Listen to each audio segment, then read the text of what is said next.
Ah, hello, my friends. Oh, my goodness gracious me. Don't we love, don't we love technology? Don't we love technology? Oh, my goodness. Um, what oh my, okay. Cup of tea and then a glass of wine after this. Absolutely. I'm sure many of you have left. But if you are still on, thank you for staying on. I don't honestly don't know what happened, but my dear daughters were helping me to figure it out, and it suddenly came back on. The miracle of life. Okay, one of these days I'm going to get the hang of Facebook Live. I really am. That's my commitment, my vow. All right, my friends, welcome to Tea with Amber. Stories, reflections, and inspirations. Episode 6. Oh my goodness, 6 episodes already. To think that I started 6 weeks ago and sort of with great trepidation did my first one and then second. Anyway, it has been wonderful and I'm so glad you're here. Today is a very special Tea with Amber. So do make sure if you are in a place that's safe and comfortable that you do have your cup of tea or your glass of wine, doesn't matter, and be comfortable. Find yourself a lovely place to sit because today, as I said, it's a little different. But let me just start by saying I'm looking out the window here in New England where I'm living. The spring is bursting on the scene. The magnolia trees are in bloom, the peach blossoms, the daffodils. We are all so excited.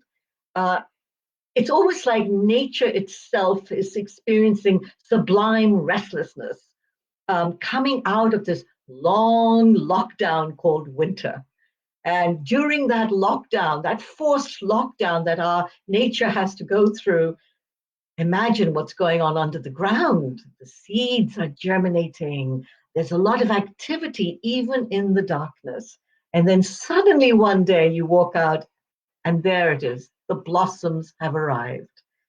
And it feels very much, I sense this is what we're going through also here in our um, chrysalis cave. I really do like that term now, chrysalis cave.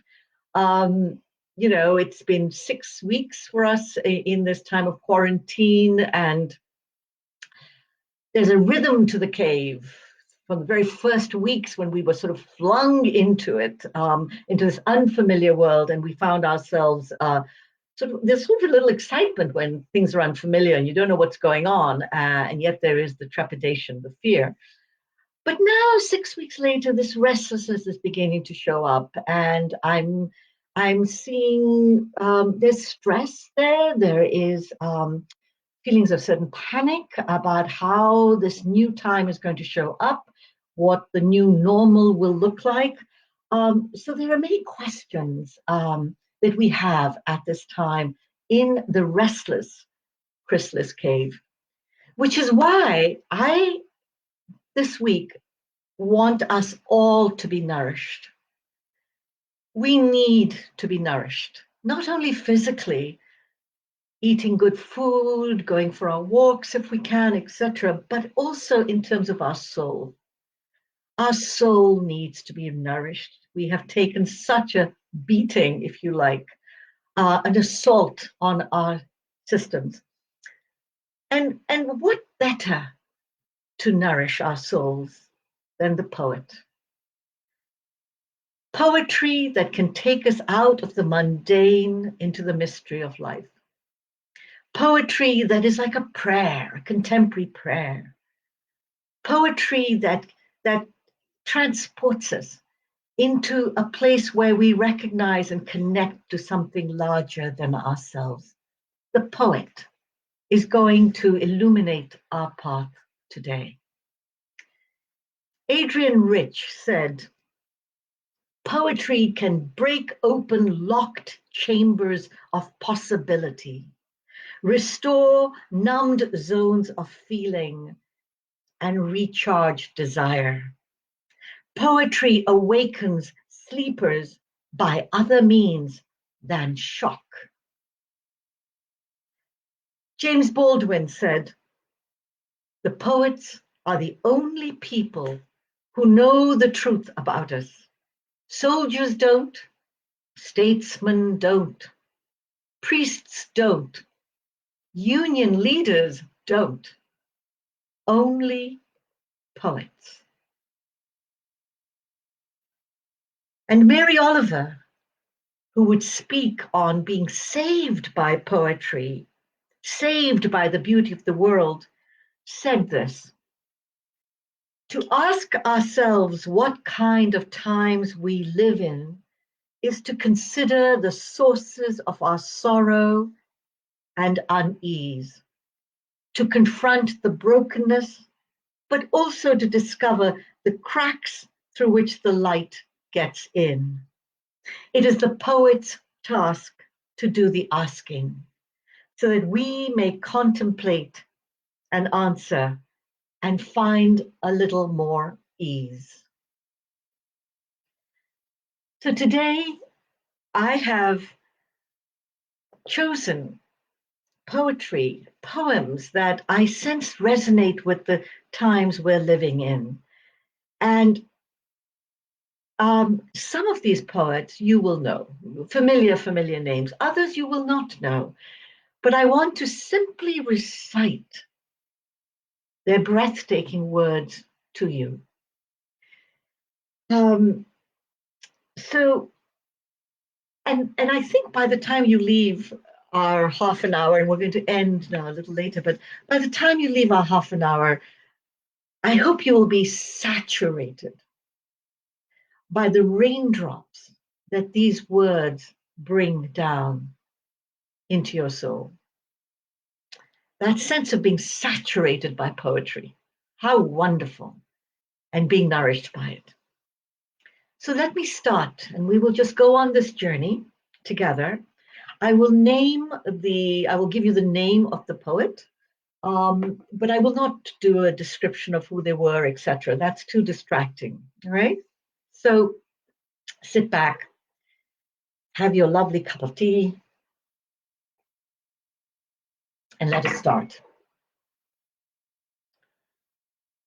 Once upon a time, there was the simple understanding that to sing at dawn and to sing at dusk was to heal the world through joy.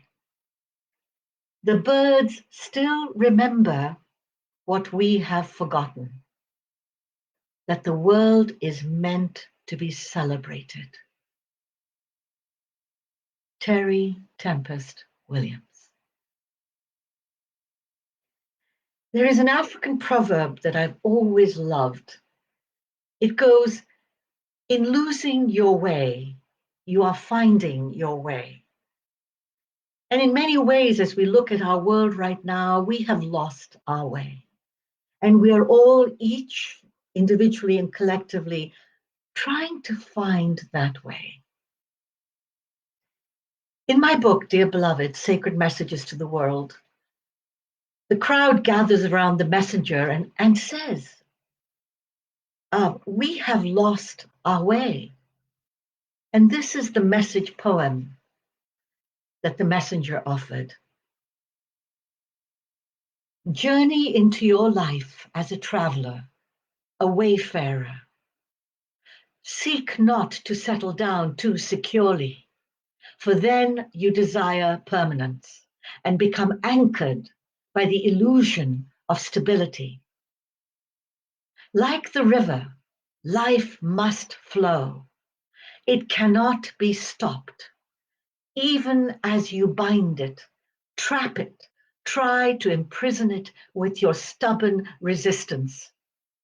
Even then, life will find a way to seep through the cracks and flow into the stream of your being. She cannot be held back, for change is her nature, impermanence her cloak. The traveler understands this.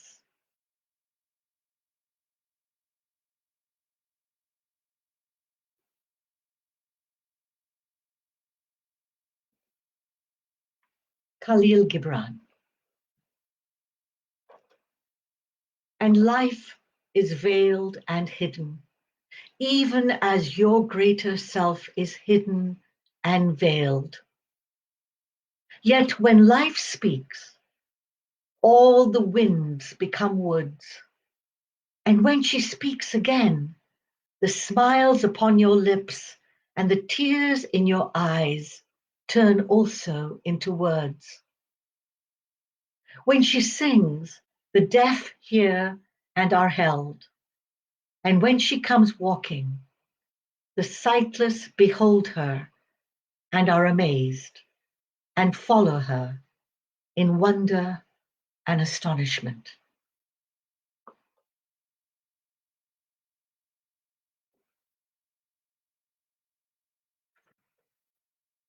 Mary Oliver.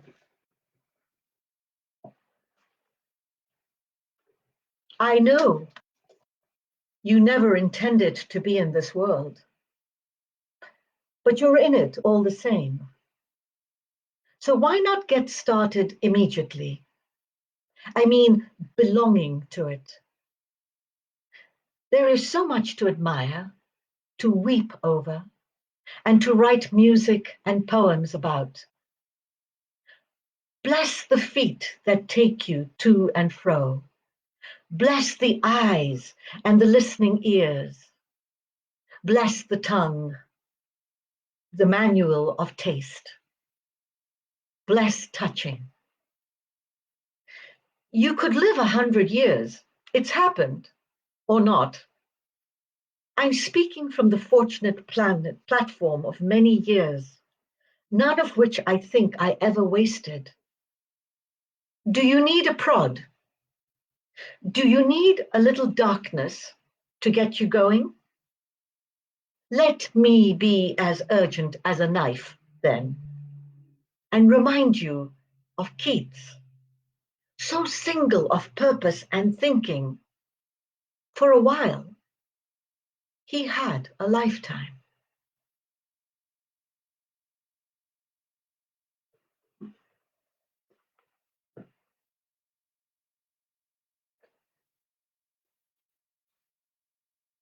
Mary Oliver. Today, I'm flying low, and I'm not saying a word. I'm letting all the voodoos of ambition sleep. The world goes on as it must. The bees in the garden rumbling a little, the fish leaping, the gnats getting eaten, and so forth. But I'm taking the day off, quiet as a feather. I hardly move, though really I'm traveling a terrific distance. Stillness, one of the doors into the temple.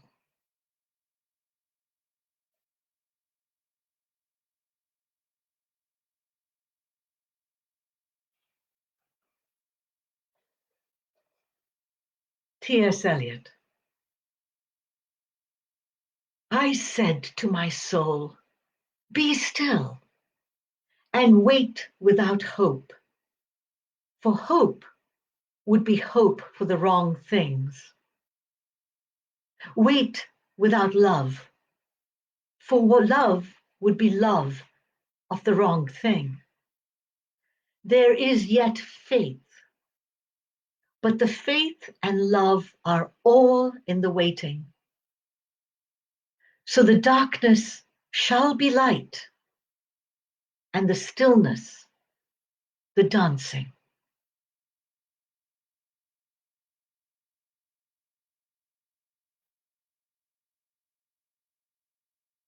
Wendell Berry. To go in the dark with a light is to know the light.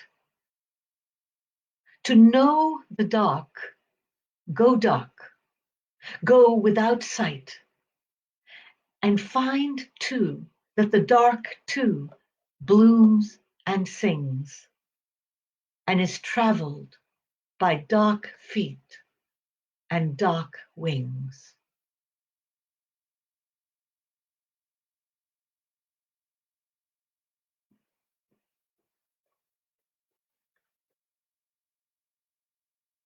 David White, Sweet Darkness.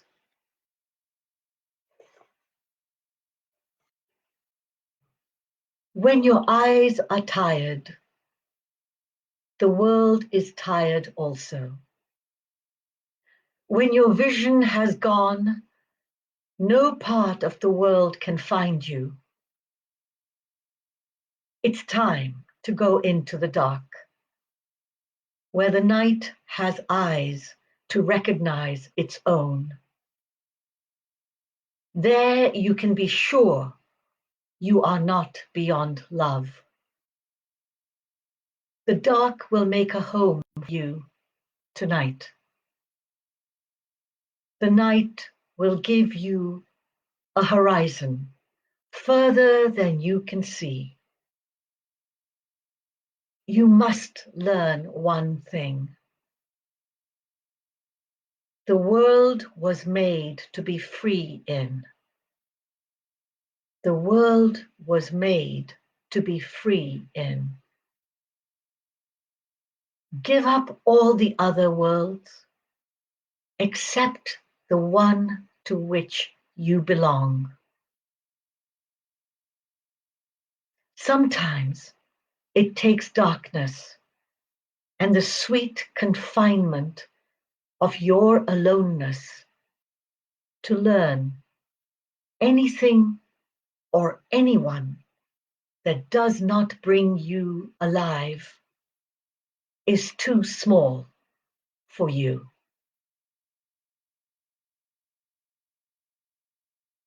Anything or anyone that does not bring you alive is too small for you.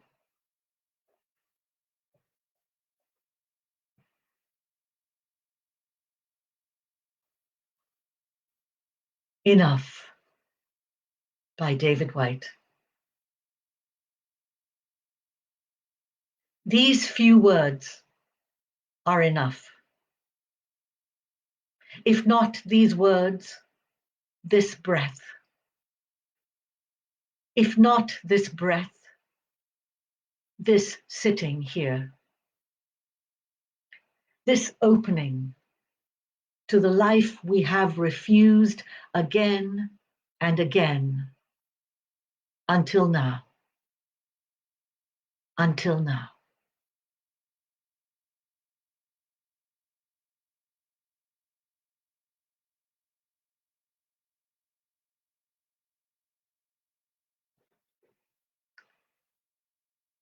This is a poem I received this morning by Martha Postel Waite. Do not try to serve the whole world or do anything grandiose.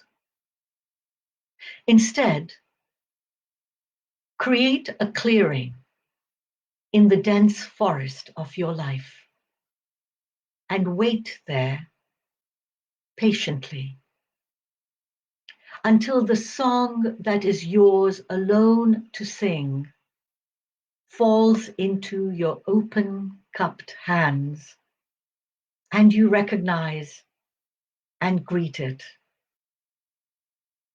Only then will you know how to give yourself to the world so worthy of rescue.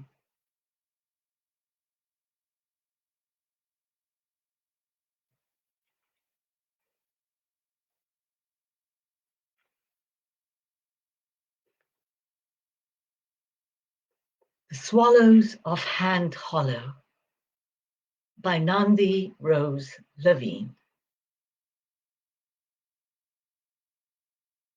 Black and white scimitars scything the air, 1,000 sighs in the sky, and I'm not going anywhere. Everything I've done and yet to do is flattened against the blue, winks away like a morning star, and folds instead under the curved wing. the wings that rake and till my tired mind, leaving behind a land that might make something of itself someday.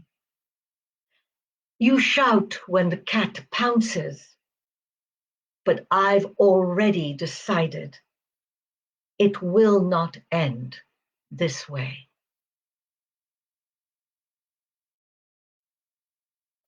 Nandi Rose Levine is my daughter, who has decided during this time of the chrysalis cave to compile a set of poems.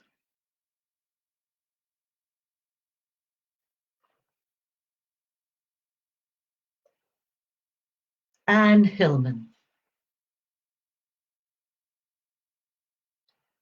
We look with uncertainty beyond the old choices for clear-cut answers to a softer, more permeable aliveness, which is every moment at the brink of death.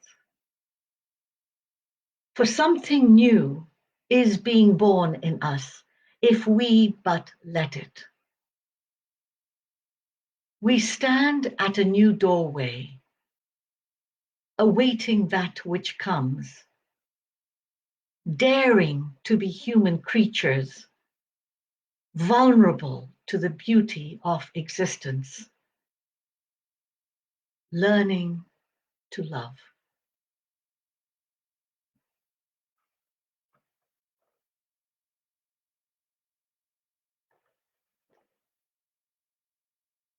Life Will Break You by Louise Erdrich. Life will break you. Nobody can protect you from that. And living alone won't either. For solitude will also break you with its yearning. You have to love. You have to feel. It is the reason you are here on earth. You are here to risk your heart. You are here to be swallowed up. It happens that you are broken, or betrayed, or left alone, or death brushes you near. Let yourself sit by an apple tree and listen to the apples falling all around you in heaps, wasting their sweetness. Tell yourself you tasted as many as you could.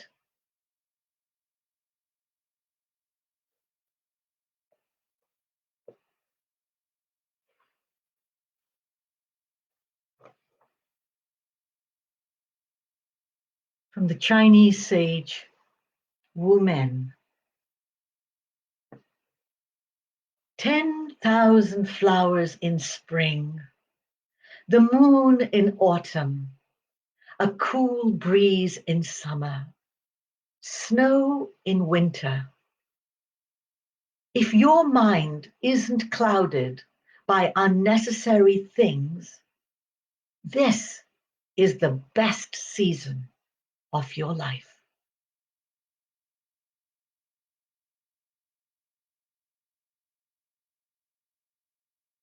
Hafiz. I caught the happy virus last night when I was out singing beneath the stars. It is remarkably contagious. So kiss me.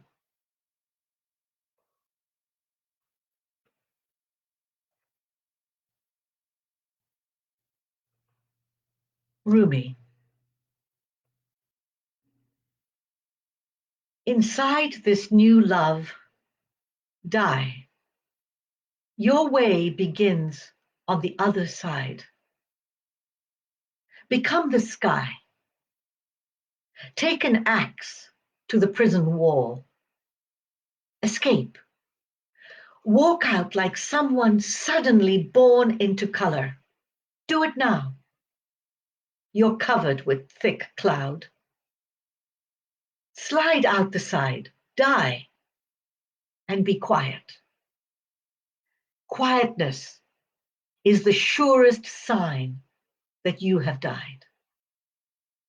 Your old life was a frantic running from silence. The speechless full moon comes out now.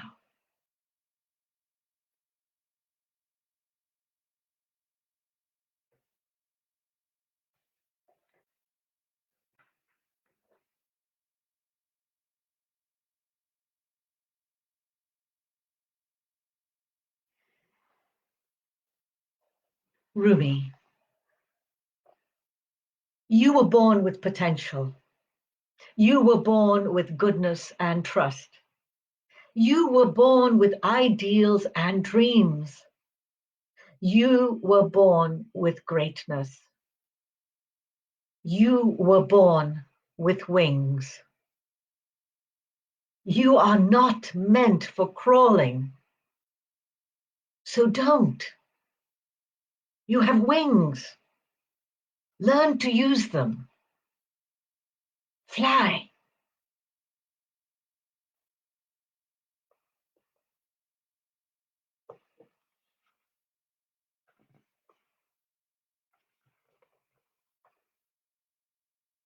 Rumi, work in the invisible. Don't stay timid. Load the ship and set out. No one knows for certain whether the vessel will sink or reach the harbor. Cautious people say, I'll do nothing until I can be sure. Merchants know better. If you do nothing, you lose. Don't be one of those merchants who won't risk the ocean. This is much more important than losing or making money. This is your connection to God. You must set fire to have light. Trust means you're ready to risk what you currently have. Think of your fear and hope about your livelihood. They make you go to work diligently every day. Now consider what the prophets have done. Abraham wore fire for an anklet. Moses spoke to the sea. David molded iron. Solomon rode the wind. Work in the invisible world, at least as hard as you do in the visible. Be companions with the prophets, even though no one here will know that you are. You can't imagine what prophet will come. When one of these generous ones invites you into his fire, go quickly. Don't say, but will it burn me? Will it hurt?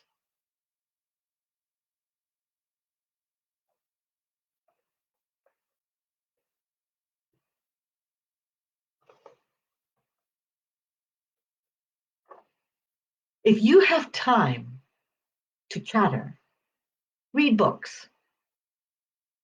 If you have time to read, walk into mountain, desert, and ocean. If you have time to walk, sing songs and dance. And if you have time to dance, sit quietly, you happy, lucky idiot. From Nanua Sakaki.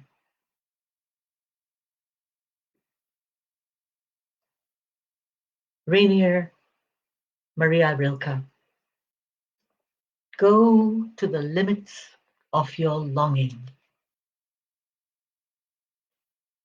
God speaks to each of us as he makes us, then walks with us silently out of the night. These are the words we dimly hear. You, sent out beyond your recall, go to the limits of your longing. Embody me. Flare up like a flame and make big shadows I can move in. Let everything happen to you, beauty and terror. Just keep going. No feeling is final. Don't let yourself lose me. Nearby is the country they call life. You will know it by its seriousness. Give me your hand.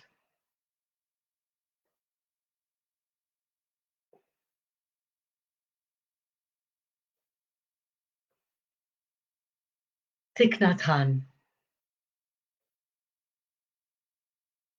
Our true home is in the present moment. To live in the present moment is a miracle. The miracle is not to walk on water. The miracle is to walk on the green earth in the present moment, to appreciate the peace and beauty that are available now. Peace is all around us, in the world and in nature and within us, in our bodies and our spirits. Once we learn to touch this peace, we will be healed and transformed. It is not a matter of faith. It is a matter of practice.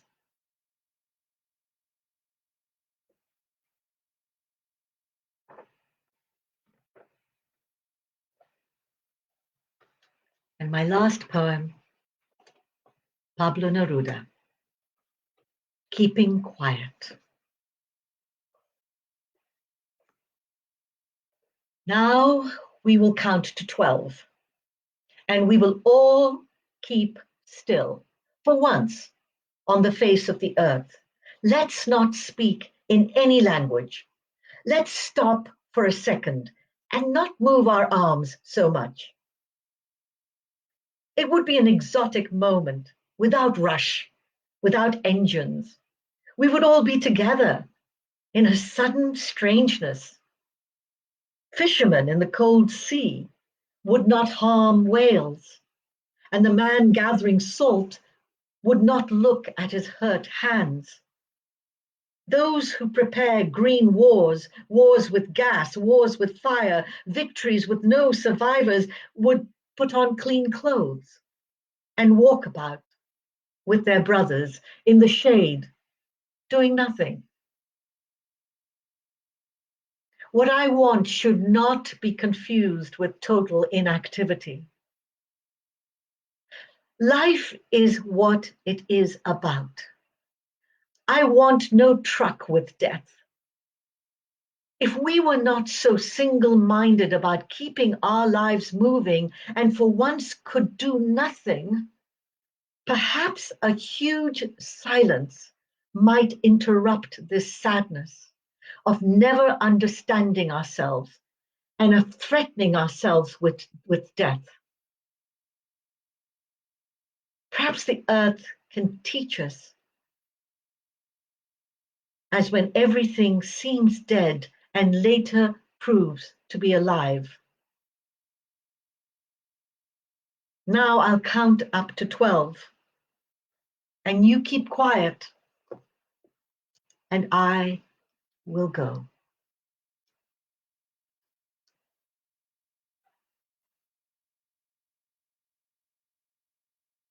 May the words of the poets soothe our spirit, console us in our worries, and remind us